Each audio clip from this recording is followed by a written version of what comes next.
Tonight was stinking awesome. I'm surprised. I mean, I'm not. I'm just pumped that we had so many people here. So many people that like want to get involved, that want to help out, that are really about like just being there and living life with each other. Give me a second, I need to get my story straight. My friends are in the bathroom getting higher than the Empire State. My lover, she is waiting for me just across the bar. I'm dealing with cancer. It's been about 3 years. I've gone through several cycles of chemotherapy, and it seems that these last treatments have really made a difference. Hard to take it back. So if by the time the bar closes and you feel like falling down, I'll carry you home. I didn't know Jesus before I came.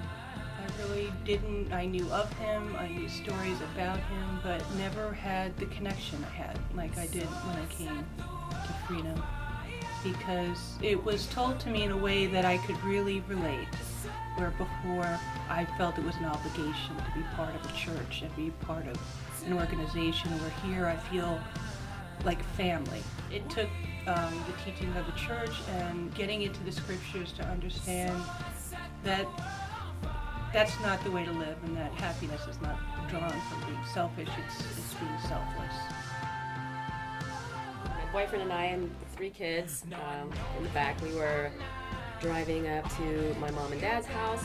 We were about 2 hours out, you know, and the car totally dies on the freeway. So I went to church, but I was just really bitter. I didn't even really want to be there, but I went anyway.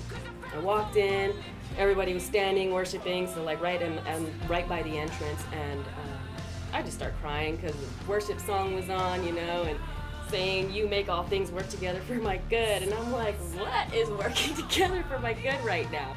So I'm crying, and you know, a dear friend of mine at the church, she just like embraces me and holds me, and so she's like, "Come on, I need to introduce you to somebody." She takes me outside and we sit on the bus bench out front, and she opens up her checkbook and just starts writing my name. So she writes me a check to cover the cost of fixing my engine.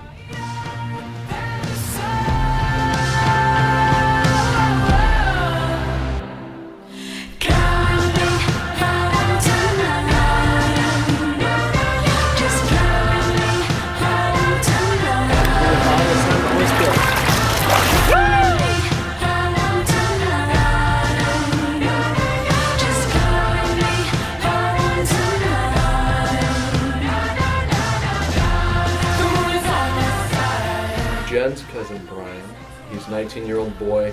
He got an infection in his heart. Somehow it generated pneumonia. It basically began to affect his liver, his kidneys. Tried to see what they could do with the heart itself, but there was no option. He had to have a new heart. Within 5 days of being put on the registry to receive a new heart, one that was perfectly suited for him became available, and it was a miracle. There were hundreds of people praying for Brian, hundreds. I believe with all of who I am and everything within me, prayer works, guys. Prayer works. Jesus loves our hearts when we're just humble. So if by the time the bar closes and you feel like falling down, I'll carry you home tonight.